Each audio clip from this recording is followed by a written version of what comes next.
Good morning, good evening, good afternoon. Welcome to another show on the Sports Music and Live podcast. Got Paul back today. Hi everyone, how we doing? So I know we keep saying we're going to bring a music one back, but there's a lot of interesting things happening on in football at the moment. So we're going to do another football one. Yeah, no worries with that. Welcome to, I think I called it Let's Talk Football. So welcome back to Let's Talk Football again. So, do you want to start with Man United? Yeah, well, we were talking just before we hit the record button about the guy who won't cut his hair until Man United have won 5 games in a row. I'm doing the same, believe it or not. Yeah, looks it. See, the beard, right? So will we ever win 5 games in a row? I don't know, but we're definitely improving, so which has been good to see. So we won 3 on the bounce. I didn't think we would. I know everyone was saying, all the fans and all the Man United fans were saying, "Oh yeah, we'll beat Forest and everything, no problem." I said, Dyche is in charge.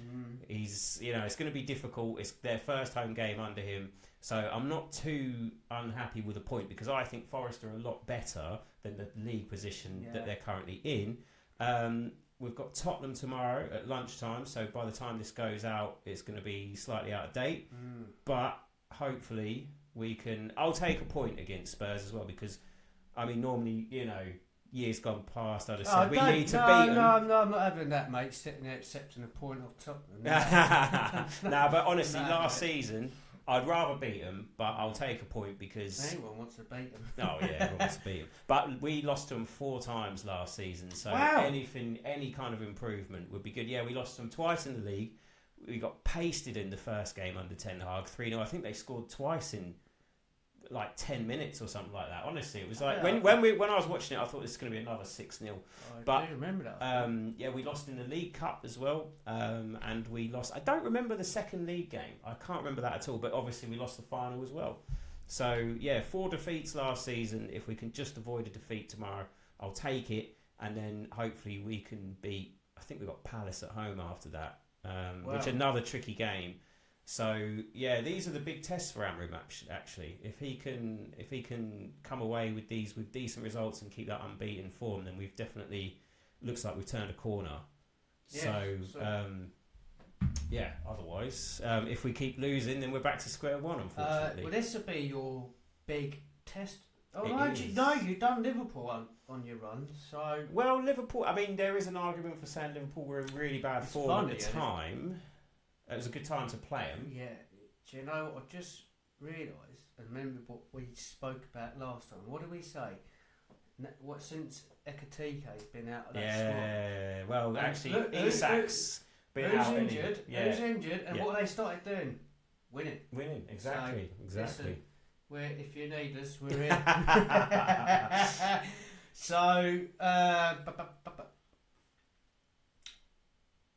I forgot what I was going to say. For a fan that's experienced the downcline, if I pronounce it right, it's nice to see United back on the run. We'll see how long it lasts. We've been in this position. Do you know before. what, mate? I think it was last week. I was in the van working, and this is going to crack you up. So Arsenal had that good win. I think it might have. Against Atletico Madrid. Yeah, they beat them 4-1. Maybe I can't remember now. And a fan come on TalkSport and has now said they are the best team in the world. I'm sorry. What have you won? You ain't won anything yet.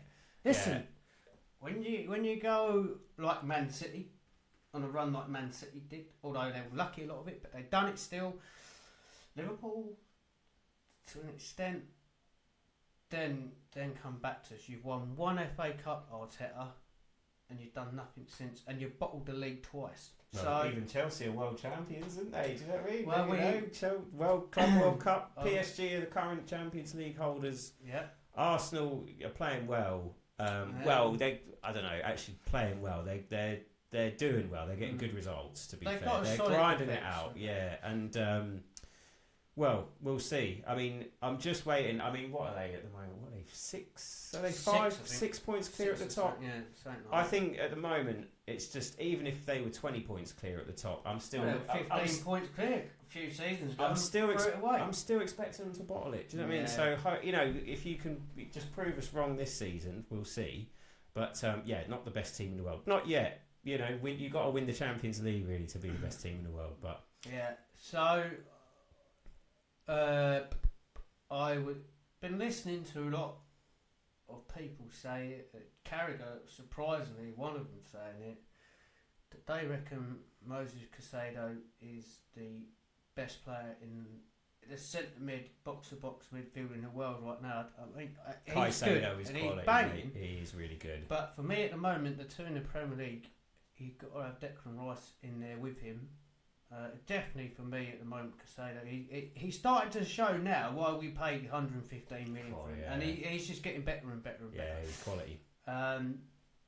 So moving on to Chelsea now. So I was watching the Tottenham game. That was awful. We should have done 4-0. João Pedro should have had a hat trick, and Tottenham were awful. And Caicedo's consistency to get that ball was what got us a goal. It wasn't a great game. Do you see that? Is it Van der Ven, one of their players? Yeah. And that the English Jed Spence. Yeah.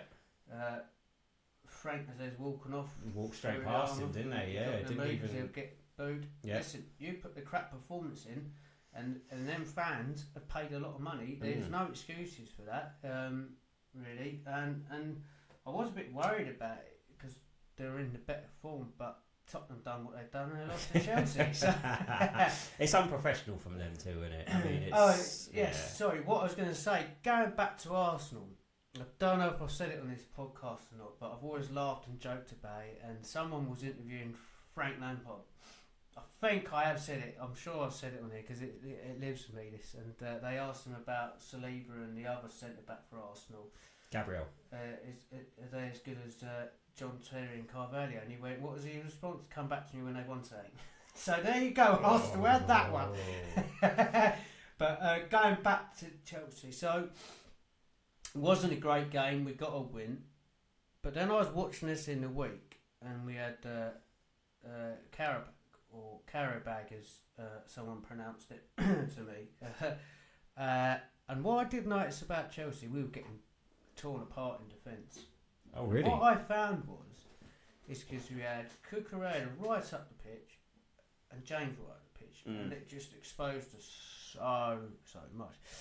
And the young lad, Hatter, I was thinking he's got to come off. He was just getting done left, right, and centre. Then I listened to what Joe Cole said, and I thought he's got a good point. He goes, he shouldn't come off. He needs to stay on because he's going to learn a lot more in this. Now he's either going to come away and learn a lot more, or he won't. And to be fair, got a bit better in the second half. But I thought, you know what, that's a fair point there. But they were getting torn loose. Same thing actually. New arsehole. Thinking about that, same thing happened to Lenny Yoro. And I can't remember if we were playing Ipswich or Southampton. I think it was Southampton last season. And he was getting torn apart. And I can't remember who it was. I can't remember who the player was who was tearing him apart. But every time he went up against him, he was beating him. You know, it was one of the relegated teams from last season. So it's either Ipswich. It was Ipswich, you know. It might have been Ipswich. Yeah. But, you know, he was getting absolutely rinsed every time.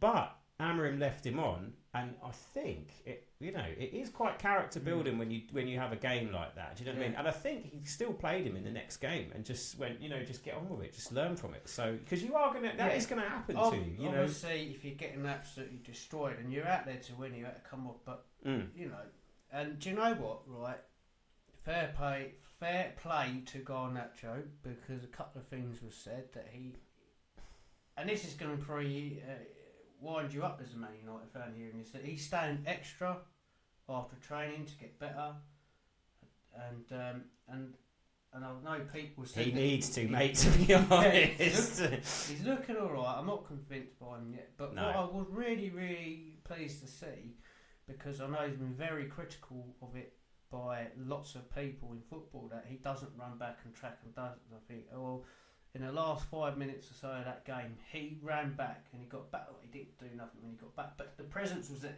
So credit where credit's due, Garnacho, and you did get us a nice goal and back in the game. A game we should have been winning, but I think we got absolutely annihilated by their speed.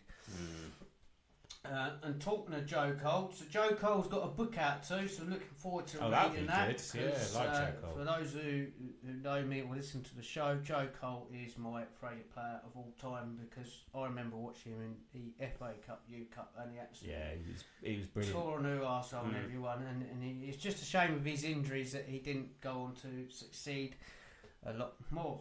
Yeah. So really looking forward to reading that actually because great player and always comes across quite down to earth as a pundit actually whenever he's interviewed or whenever he speaks. So do you know what a lot of the character of Joe Cole that this showed is? Obviously the League Cup was always to a lot of fans is the worthless cup. A cup's a cup. If you win I guarantee you're celebrating it on that day. Of course you are. And I just come back saying about Jamie O'Hara. I'm going to say that I was listening to actually, and going to carry on Joe Cole. Joe Cole said when he won that first League Cup, he said that was my Champions League, that was everything, and that just shows how he goes. This is why I come to this club to win cups, and that was his first trophy. That just showed you how much he wanted to win. So. Always stuck with that, and that was amazing. If you can pass anything down to your kids that want to be professional footballers, say, is listen to that because that's what it's all about. So Jamie O'Hara was on there. He reckons obviously Chelsea brought up the league, and he was giving us crap, and he thought we were better. He thought they were better, and this and that. John Terry comes on, absolutely destroys it. You go on YouTube and find it. John Terry comes on there, and he says the Tottenham game. Before the Tottenham game, he reckoned Tottenham were a bigger club than Chelsea before we had always been. Well, I always remember Tottenham just about staying in the Premier League, and Chelsea were up there. Maybe in I think it's the 80s and 70s when we had our downcline, and you was a very good team. Then when you had Glenn Hoddle and all that, but before Bromwich, you were still crap compared to Chelsea. To be fair, there was. I would say the gap was closer, but you've always been a bigger club than Tottenham, I'd say, so John Terry phones up and he says he's basically deluded, which he is in that. And he goes, Tottenham have asked me to come to the game Saturday. They've asked me to get there a couple of minutes before kick-off so they can show me their trophy case. I thought that was quality. So anyone who's listening to this, go and find it. Even if you're a Tottenham fan, you know, if you're a proper fan and you accept that as it was quality and funny, and it shut Jamie O'Hara up. I mean, they've had, you know, they always say about their double winning team from the 60s. They won the league and the FA Cup, and then they didn't win anything else for ages. They won a European Cup, didn't they? Yeah, it did. I'm sure under Hoddle. Okay. But when they had. Yeah, I'm pretty sure they did. I don't know. I mean, I thought that last one was their first European trophy when they won last time. But they've kind of been there or thereabouts, and they've had some great players, like you say, like Hoddle, Klinsmann. They've always been quite, I don't know. They've always had glamorous players as well. Berbatov as well. I think about him. Yeah, I've been watching some clips of him recently, mate. Bloody hell, what a player! Chelsea have always been. I would always say that Chelsea have always been. They were slightly bigger, and then now the gap is a lot. Always. It wasn't until I don't know if it's when Alan Sugar sold them or not. As far as I'm concerned, Tottenham gets too much bloody airtime on this podcast for what they're worth. But you weren't nothing. But until you started getting your Robbie Keanes and all that, that's when you become a better team. Keane was a good player. Jermaine Defoe. Talk is going Celtic. Robbie Keane. I loved Robbie Keane. Great player. I didn't even know he was managing. He can't be going to play. I don't know where he's exactly managing, but he's managing somewhere, and that's someone that has played for pretty much every club you can think of. Yeah, even Wolves. Yeah, Inter Milan as well. He did. Wow. Honestly, he went there in about 98, 99, maybe to year 2000. It could be 2001. Yeah, because he came back, didn't he? He wasn't there long. Problem was, he went there And he went there when they had Ronaldo, who was, to be fair, was injured a lot, but he still couldn't get in over Ronaldo. I mean, there was Vieri there, Recoba, Hakan Suker. Do you remember him? Turkish. Must have been there too. Might have been Crespo. Yeah. Where did you get Crespo from when you bought him? Sure, was it Inter? It was Inter, but then he went to AC Milan. He did after. Yeah, he went on loan. Yeah, so Crespo was probably there as well. He was, honestly, he went there and he was about 8th choice striker. It was absolutely nuts. But yeah, great player though. But he was never going to get in that team. When he went to Liverpool, it didn't work out for him either, did he? No, it didn't. He went straight back to Tottenham after 6 months, didn't he? But great striker, must admit, and like you said, Defoe. So Coventry, I tell you what, it's lovely to see where they are, considering where they've been too, to the point where they're on the brink of going out of business. Also, to be fair, nice to see Frank. You know, nice to see him getting. You know, he's bringing another team. Hopefully, he gets another team promoted. He is a good manager. Yeah, he is pretty good. It's just, you know, first season. No point repeating it because I've said it all the time, but. I think Frank is a lot better manager than he's given credit. He should never have come back to Chelsea when he did. I think, my opinion with the Chelsea thing, it was just too soon.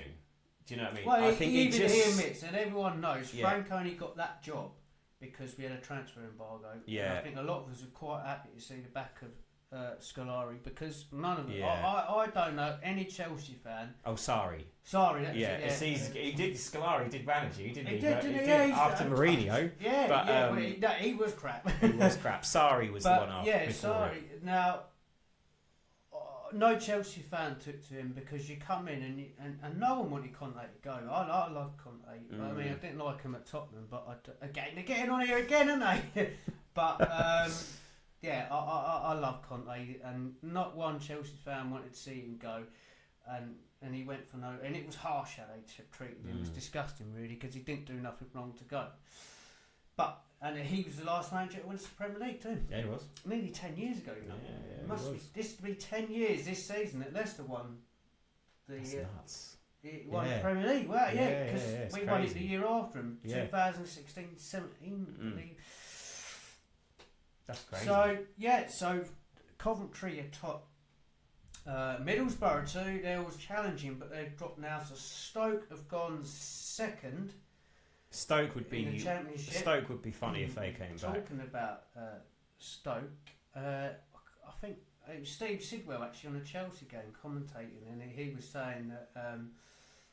About seeing a bit of long ball football coming back in because that's how you get a high pressure. It's more direct. But he said Mick McCarthy and Tony Pulis have been their elements now. Well, Tony Pulis might as well come back and manage Stoke when they get back up there. Do you know what I mean? Because you've got that would be quite funny. For everyone, wouldn't it? Yeah, because you've already got Burnley in there, but then you've got Dyche managing Forest, and then if you had Stoke back in there as well, it'd just be. Did you know Sean Dyche was the manager of Watford at one point? Yes. Troy Deeney mentioned in his podcast. Yeah. I don't remember that. But it was, I don't know if he was there for very long, because he was at Burnley for years, wasn't he? It's weird because you still think he is at Burnley, but he's managed Everton and obviously now Forest since then. And he was at the Forest Academy, so it's nice. Was he? Yeah, he was in the Forest Academy. Didn't know that.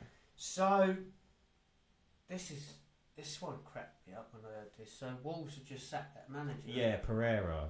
Now, did you know that they gave him a 3-year contract when they were definitely in the bottom three in the Premier League? No, I didn't know that. This season they've done it, even though now he's got now they've sacked him. Well, we did the same thing with Ten Hag. We looked for a load of other managers, interviewed a load of other managers over the summer, and then gave him a 3-year contract, and then sacked him like 3 months later. So Wolves is talk that they're going after Rob Edwards. Rob Edwards. Oh, I don't think you should leave Middlesbrough. Nah, they're on the up. Stay there. I think you got. Obviously, he's one that got Luton up, didn't he? Stay there. Yeah. I think Wolves is not. It's going to be like it seems like they're becoming the QPR team, the danger team to manage in the Premier League. It's difficult when and Southampton and all that lot. They got rid of their manager too, haven't they? Oh, they're talking about getting Russell Martin back, aren't they? Oh, really? I didn't know that. Yeah. Well, this is how Wolves fans who booed Gary O'Neill and wanted him sacked There's talk that they wanted him back, and Wolves are going to hire him again. Oh, He wow. turned them down. Yeah, so Well, don't blame him for that, but yeah, it's like you going to Ten Hag say, "Listen, mate, we're sorry. yeah, we want you come back. Yeah, I still say now you should get Ollie back. Ollie was good. I We were think going to talk Ronaldo about killed it. We were going to talk about Haaland. weren't Oh, we, yeah, actually? Because funny enough, Love Haaland. yeah, Absolutely smashing it at the moment. yeah, talking about how he banged a couple in against Dortmund the other night. But it was a story a little while ago that Ollie wanted to sign Haaland when he was manager at Man United and when Haaland was at Mulder, so before he went to Dortmund. Now, I don't know if it was because we didn't want to pay the small fee for him, or if we just didn't get it done, or if Haaland was dead set on going to They didn't want Dortmund. to pay that for him at the time. But it was only a few million quid. Do you know what I mean? It was only it was about 5-10 million or something like that. It weren't a lot. Same weren't a with, lot. I think there's a lot more, but the Roman Abramovich era owners, Frank wanted Jude Bellingham, and they went, no. Yeah, Too much actually, for a young lad. yeah, we tried and to that's get come him. back to show prove, Yeah, prove him wrong. We tried to get him. He actually turned us down to go to Dortmund. He was shown round the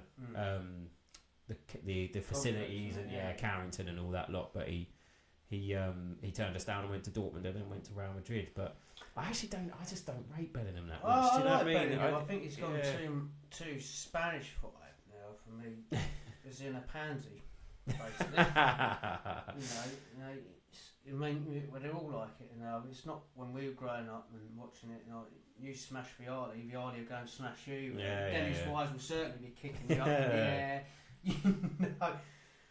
air. Just looking on the. Rooney's causing some mischief at the moment, isn't he? Yeah, what was this thing with He's Van Dijk? Wasn't Van it? Dijk and he's right what he was saying. I think I do think Van Dijk's overrated. Yeah, I do as well.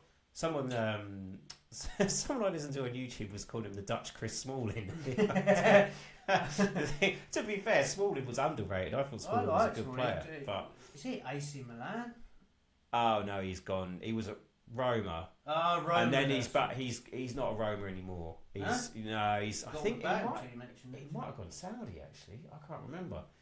Can have a look, but yeah. I know because he was suffering a lot of injuries, weren't he? Yes. And then he was all right when he changed to vegan, and that's when he started feeling better. Yeah, sorted him out a lot, but he is at Al Fire Club. Yeah, that looks like Saudi Pro League. Yeah, he's definitely got Saudi. Yeah.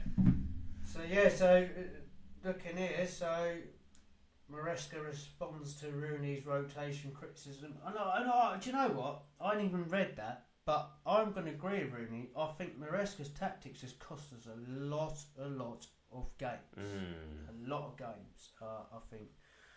The rotation, I get it. He's not as bad as what he was last season, but it's clearly that finishing top 4 is the priority, and whatever comes after that. So they're just looking for money for the Champions League. I mean, obviously we had to win that conference. And I'd said we wasn't ready for the Champions League, and now I'm looking, I think we would have been better in Europa League, because then players would have matured a lot more. Yes, we've done what we've done to PSG, but like I said before, we were lucky we had a good easy run to get against PSG, and what we've done to PSG is I can't see why we can't do that to other teams, and this is where I mean, like, it's every now and then his tactics will work like that, and a lot of the time it's failing, and it's costing us a lot of games, and we're losing games we shouldn't be losing if we want to be that team. I think you've got 2 points. Obviously you're missing Cole Palmer a lot, but I don't think it's Cole Palmer we're missing. I think this is, especially in watching it in a week, he's got them wing backs so far up, and absolutely destroyed two attacking. I think the other thing is actually, I don't know if you've got maybe too big of a squad. Funny enough, because he's trying to give all the players game time. Yeah. And apart from a few spots that are nailed down, obviously you've got the goalkeeper, probably Reece James right back, because Caicedo in the middle. I like how he manages Reece James, because obviously Reece James is injury prone. Yes, unfortunately. I don't think that helps him, and I can see. But it'd be interesting to see if they stop. adding to these problems, we need centre backs and a decent goalkeeper. Yes. And I think, and stop buying bloody wingers we don't need. Well, it's just, I think you just keep getting players who aren't, they're not quite nailed on starters like a Cole Palmer or a Caicedo or someone like that. But they're not squad players at the same time, so they're not happy to sit on the bench. No, but that's the thing. It's just a bit. Proved it so many times, and this is where and that's not his fault. No. That's the owners again. Well, it's just their policy of how they've bought a lot of potential, and it's just there's just so many players there that are just exactly to and move them on. They've sold on, ain't even made that. But it's just there's too many of them sort of sitting around. Money in the Premier League. Yeah, absolutely. Again, but there's too many of them in sitting around in the and kind of like not getting match rhythm because they're not they're not nailed on starters all the time. So I think that's the biggest problem with Chelsea for me at the moment. But Tony Barton's back in the headlines. He's Barton always found guilty of sending grossly offensive social medias. He's always sending us offensive stuff on He's social had a go media. at Cut the birds. Oh, he's always doing that. Good player, but he's an arsehole. He was You'd have him in your team though, because you want him. You want him on your side. Yeah. It's the same if you was going into a fight. He was part of that classic City era before they were actually rich. He'd be there, and he'd have it. Roy Keane, Vieira. It'd be the one in your team that'd be having it back. The Dennis Rises and all that. He will be. Do you know what? Actually, I remember watching. He was in the midfield, I think, with because this is pre-oil money City. So you're talking Sean Goater and all that. Yeah, when he took the cigar out. Well, nasty, but. I tell you what, Barton was quite good, but the better player in midfield for them was Stephen Ireland. He was a good player. Yeah, he was a really good player, to be fair. He ended up injury prone, didn't he? Yeah, it was a shame. I think he went to Villa. He did, and he was good at Villa. But they had Wright Phillips in there as well, who I did rate. But Wright Phillips. Yeah, didn't work well in Chelsea. He was too far behind the players that we had in there at the time. I forgot he even went to Chelsea. Yeah, he did. Yeah, but it was just radio signing that was. Yeah, it was. Yeah, but. Do you know what? Actually, it just reminded me. So I was watching the clip of Eden Hazard. You know, he's been inducted into the Hall of Fame in the Premier League. Eden Hazard. Really? Yeah. And he was talking. And they was giving him wingers, and they went Eden Hazard or Mo Salah. And he explained when he come, like obviously when Chelsea brought him because he absolutely tore new arsehole for Basel, whatever that Switzerland team was. So we signed him, but obviously when he come the competition, he wasn't up to scratch. It didn't really work out. He wasn't the player that he was. And Eden Hazard, and this sort of shocked me for Eden Hazard. He said that Salah was better than him. Not Haaland. Hazard is better than Salah. Yeah, but then I'd say no, and I'd agree with Eden. And the reason why is, like I've always said, if he was consistent all the time, one good season and not being good the next season, and that wasn't good enough. And I think, deep down, I think he knew that he could have been better than what he was. So yeah, that's probably the attitude, I guess. But Salah, for me, better. Obviously, better. I guess they call it GA now, don't they? Better numbers. But Hazard was the better footballer, definitely. There's just that close control. He's better with the ball. He's a great player. I do really rate Hazard. So, moving on to the last topic, because we're running out of time. So, the England squad has been announced. What is your thoughts on Foden and Bellingham getting back in there? Interesting, because neither of them have really done enough for me. I think Foden's been in reasonable form for City, but he hasn't done it for England. So that's an interesting one. Bellingham, Bellingham, I just don't rate. I just don't rate him. I like Bellingham. I think if anyone's coming on to win you a match, it'll be Bellingham. I would, to be fair, would have him in the squad. Wouldn't start him. Unless, and I've always said this, and I'll be consistent, you can't play Harry Kane if you're going to play Jude Bellingham because they occupy the same space. And also Bellingham does not work in a double pivot, so you need to play him in the number 10, and that's where Harry Kane wants to drop in all the time. So either you've got to drop Harry Kane and play Bellingham with two quick wingers, or you got to drop Bellingham, and I just drop Bellingham because Harry Kane's too. I was just about to Too say Harry Kane ain't got in the team, but yes, I can see his name now. I was just about to say, well, yeah. But again, Foden, he's got to play in the 10 because when he was playing on the left wing, he wasn't very good, and or he needs to come off the right. But we've got too many players coming off the right. I'd rather Saka. Saka, Palmer, mate, on the right for me. Palmer's but injured, I would rather Saka. I mean, I'd even Jared Bowen over Foden, but like you say, Jude for England, I just don't think. What's the full? He might come to shine now. So Henderson. In goal for the goalkeepers, you got Dean Henderson, Jordan Pickford, Nick Pope. Yeah, we're not well stocked for goalkeepers. This is a man I'm loving seeing getting his chance finally because. Coming from playing from Darlington to playing for your boyhood club in Newcastle, and that's Dan Burke. Yeah. Great, and he's putting in performances for England too. We are a bit short on left backs actually, so that is quite good. That's been our problem for a while, isn't it? Yeah, left-footed players. So we got Mark Gayu, Reece James. Yeah. Ezri Konsa. Yeah. Nico O'Reilly. Oh, interesting. Jarell Kanisha. Who's that? Oh, Kwanzaa, I think that is. Jed Spence. Jed Spence, John Stones. No Harry Maguire. He is not picking Maguire. No. Interesting. You always had Maguire for England. Yeah. Midfield, which he's definitely earned his place back in it, and that's Elliot Anderson. Elliot Anderson, mate, he was quality against us. He ripped our midfield a new one with against Casemiro and Bruno Fernandes. I'll tell you what, him and Declan Rice at the moment are unstoppable. I would love to get Anderson actually, if if we could get him away from Forest, for a midfield. Sure, we want him actually. Everyone wants him. He's a good player. I tell you what, we'd give Lavia to anyone that wants him. 4 minutes again injured. Good player, but he's he's injury one of them. prone. You can't have if that. If we're getting rid of Kante over because he's injury prone, then I'm sorry, Lavia, you've got to go too, mate. Jordan Henderson, Henderson is a good leader. That is incredible. I've got to say. I mean, this is too cool. He likes to go with experience, doesn't he? When he can, he does like older, more experienced players. Declan Rice, Morgan Rogers, obviously. Alex Scott. I thought that was a girl. Yes, so did I. Alex Scott, apparently. Okay, all right. Well, she can play as well. Adam Wharton, who's coming on leaps and bounds too. If we go and get Anderson, I'd love to get Wharton. To be fair, I'd love to get them both. That'd be a quality midfield pairing. Jared Bowen. Yep. Eze.